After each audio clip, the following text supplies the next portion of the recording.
What's up, guys? Welcome back. Fall is officially here, and that means one thing. It is gumbo season. I found some beautiful, clean blue crabs today at the store, and I had to come home and make a gumbo. This recipe is absolutely packed with flavor, and it comes together relatively easy. Meet me in the kitchen. Let's make it happen.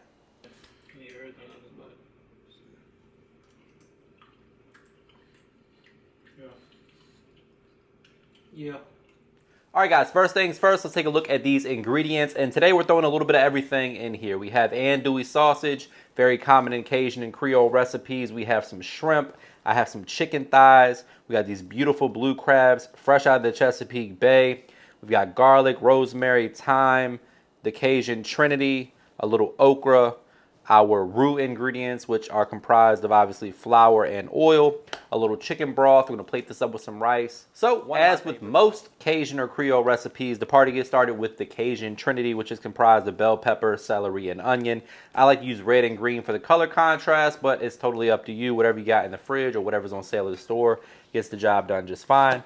We're gonna dice this onion. I like to leave the root intact so we can give it a nice fine dice with minimal effort. Let me know in the comments if you ever had gumbo, if you ever made gumbo. Now, in the beginning of this episode, I said that gumbo is relatively easy, and some people will probably disagree. But largely, that's due to people overestimating how difficult a roux actually is to make. And if you just pay attention to it and babysit it, it's really not that hard to do. And today, I'm going to show you just how to do that. So your roux success will increase, and if you nail the roux, you nail the gumbo for the most part. That's probably the place where most people mess up a gumbo. Other than that, if you make the roux right, and you incorporate it properly, and then season it right, use the right ingredients, it's gonna be delicious. So don't be scared of gumbo, guys. It's a fantastic fall recipe, one of my favorites. And you'll impress your house guests if you can do a good one. All right, so now we're gonna dice up the celery, same size as our onion to the best of our ability. If for some reason you don't like bell pepper or celery, then you can omit it if you want to. But again, it's very traditional in a gumbo recipe. So that's what we're going with today. We also have some okra, another controversial ingredient that people will complain about in the comments. I'm going to fry it up in that andouille sausage fat. You can leave it out if you want to, but I like okra, so it's going in my gumbo, and it is fairly common in most gumbos as well. But as with most things in the kitchen, adjust it to your preference. It's your kitchen, your ingredients, your money ultimately that you're spending at the store. So do it how you want to do it. Next up, we got the bell pepper. Again, I like the red and green for the color contrast, but use whatever you see fit. We're going to dice these up nice and fine as well. I like to have my little bowl right here as a mini trash can. That way I don't have to run around the kitchen all day. Nice and convenient. Shout out to Rachel Ray. I think she invented that, or at least made it popular. Again, dice up the bell pepper. I like to stack mine just to speed up the process a little bit. But be careful, always protect your fingers when you're using a sharp knife. Speaking of a sharp knife, if you need a sharp knife, I have one on my website, 40% off with the code STAYSHARP at checkout. You can grab this VG10 Japanese steel chef knife. And today's episode is sponsored by Bombus. Bombus is a comfort-focused premium brand with a mission to help those in need. And the founders set out to solve that problem by making the things that you wear feel good while doing good. With that being said, one of the things I like most about this company is anytime you buy a pair of socks, you also donate a pair of socks. What I love most about this brand is not only are the socks incredibly comfortable, but you're also doing good while feeling good, because every purchase equals one donation, with over 100 million donations total. And the reason everything is so comfortable is because they spent over 2 years in research and development, making sure they have the most comfortable clothes and highly durable items. Every Bombus item is designed for comfort. That means socks designed without any annoying toe seams like these ones I have on today, tees without itchy tags, and underwear with minimized seams for all-day comfort. I'm a big fan of Bombus. I wear their t-shirts all the time and their socks now. I haven't tried the underwear yet, but that's next on the list. We'll refrain from showing you that clip. And Bombus believes in their products so much they have a 100% happiness guarantee. That means free returns and exchanges, even in the event your dog eats your sock, which is a real thing. I'm a big fan of Bombus, and I think you'll like them too. You can feel good and do good with Bombus, knowing your purchase is doing some real good in the world. New customers get 20% off their first purchase. Just go to bombus.com/makeithappen. Code MakeItHappen20 for 20% off at checkout. Next up, my friends, it's time to prep the protein. Again, we have Andoy Sausage. This is a smoked pork sausage, but if you don't eat pork, they have beef and chicken options out there for you as well. I like to cut it into bite-sized pieces, something that'll fit conveniently on the spoon and not overcrowd my spoon, so I can have a consistent bite for my gumbo. So this is how I like to prep the Andoy sausage here. It's gonna add some nice smoky flavor to the gumbo along with just a little bit of spice. Andoy sausage is delicious, guys. If you haven't tried it yet, pick it up at your local supermarket and give it a try. We're using about 10 ounces in this recipe. As always, all the specific measurements and ingredients are listed for you on my blog, MrMakeItHappen.com, where all the printable recipes will be for you. Go ahead and check that out as well. And if you're enjoying these fall recipes, go ahead and hit that subscribe button and the bell to enable notifications. Now we're going to prep these enormous chicken thighs. Got a lot of fat on here, which typically I wouldn't mind, but for the purposes of a gumbo, I am going to trim some of this fat off. Totally optional. Somebody will complain about it in the comments, and I want to thank you for the engagement. We're going to go ahead and remove some of this fat, and then we're going to cut it into bite-sized pieces. We're eventually going to cook it right in that Andoy sausage fat. Same thing for our shrimp. But I like to use chicken thighs for this recipe. You can use chicken breast if you want to. Totally up to you. We're going to go ahead and season it in the same bowl that we had it in earlier. Just little bite-sized pieces. And again, you can put whatever you want to in your gumbo. If you don't want to put chicken in it, you don't have to. I had some in the fridge from leftover from another recipe. So I figured, why the hell not? All right, so anytime you're dealing with raw chicken, you always want to clean your cutting board in between along with the knife. So we've gone ahead and done that. We have some blue crabs that were already cleaned for us. If you ask your seafood counter nicely, a lot of times they'll do that for you. So we're going to go ahead and get these out. And I'm just going to cut them in half, real simple. And then dump that right into the gumbo. Each serving should have a nice little bit of crab. Totally optional. I realize everybody doesn't have access to blue crab, so if you don't have that, you can just use crab meat or snow crabs, whatever kind of crab legs you might have access to in your area. But these little guys are packed with flavor. They're going to add a lot of flavor to our gumbo as well. All right, so real quick, we're going to go ahead and season our chicken and our shrimp. A little bit of olive oil going in. I'm going to hit the chicken with some AP seasoning and some Cajun seasoning. And then I'm going to hit the shrimp with just a little bit of my lemon bay seasoning. Real simple, guys. Just want to get a little bit of flavor in there. So we plenty of flavor in the gumbo as well. You want to alternate hands when you're doing this. Anytime you touch raw chicken, if you got gloves, good opportunity to use those. If not, just wash your hands afterwards. Don't want to cross-contaminate anything.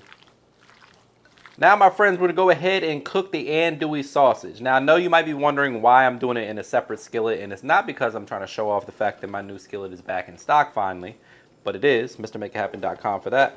But I like to do this because it lowers the risk of burning your roux. If I do all of this in the same pot that I make the roux, the pot's going to be extremely hot. There's going to be burnt bits at the bottom by the time we're done cooking the chicken and the sausage. And then that's going to get caught up in the roux as well. And it just increases your risk for error there. So I like to do it separately. We're going to use all the flavor and fond that's in here to add to the gumbo later. But I don't like to do my roux in the same pot as I do the sausage and everything. We're still going to get all the flavor, but it just lessens the likelihood that you might burn your roux.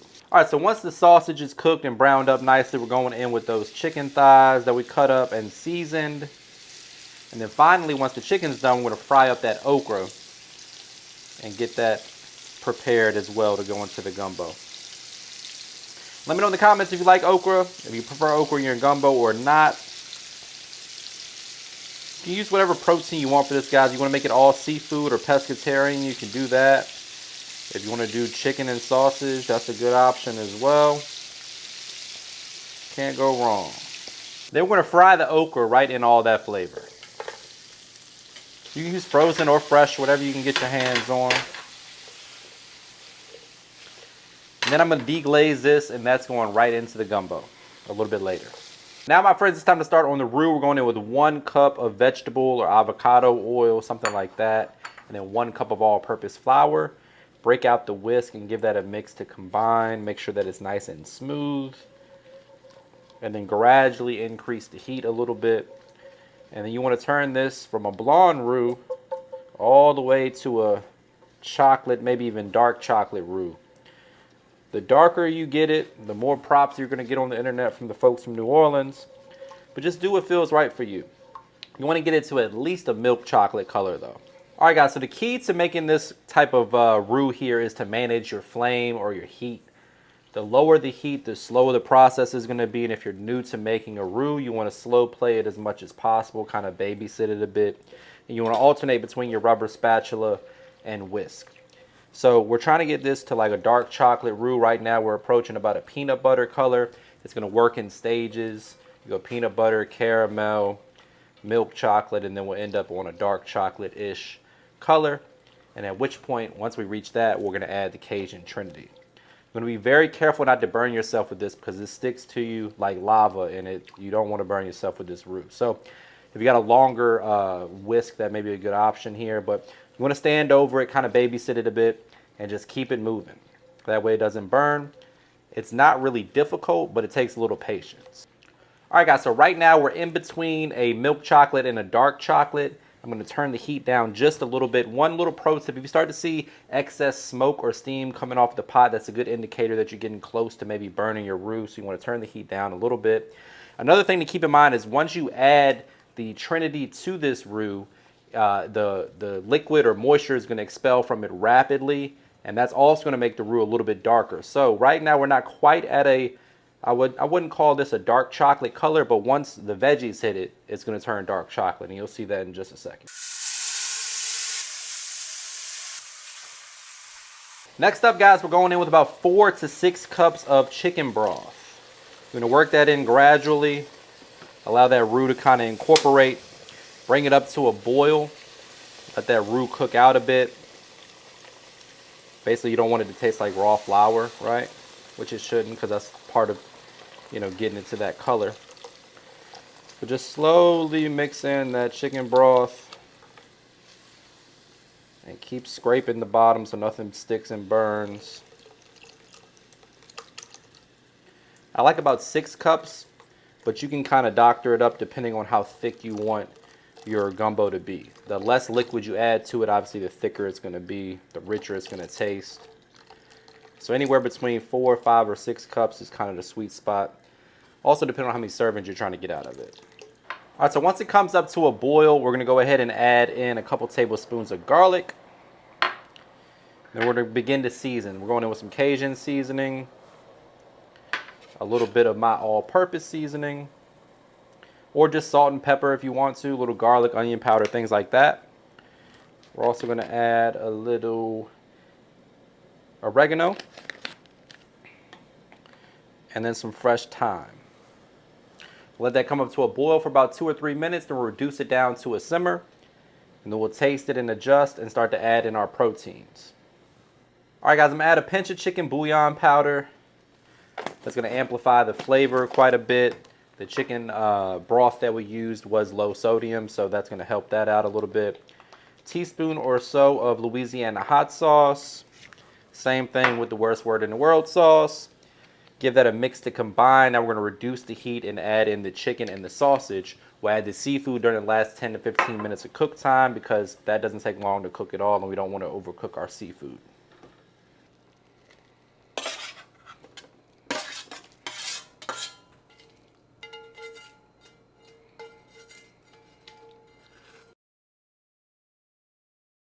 All right, guys, our gumbo is just about done. I'll reduce the heat a little bit. We're going to let it come back up to a simmer. Meanwhile, it's time to go ahead and add in the seafood. So we're going to add in these blue crabs, allow them to cook right in the gumbo, impart all of their flavor into the gumbo, and absorb all of that juice from the gumbo. So when you bite into your blue crab, it's going to be packed with flavor. So to get those in there, followed by the shrimp as well, and just let the gumbo do its thing. It's going to cook the shrimp, cook the crab.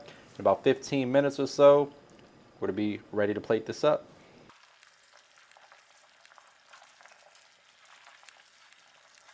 All right, guys, everything is done. It's time to plate this up with some white rice, a little cornbread if you got it, if you're feeling frisky. We got plenty of crab in there. This is the part where I say brace yourself for a trademark money shot. Say it with me, guys. Looking good. The only thing left to do is grab my spoon and dig in for the taste test.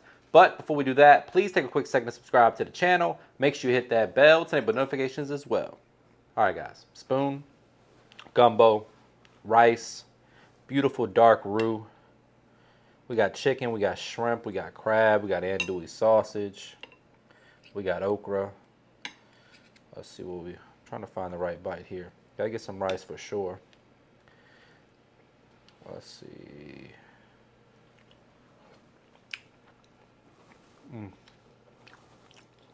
gonna dig me out a little bit of this crab meat. There it is. Ooh, see how that just slipped right out?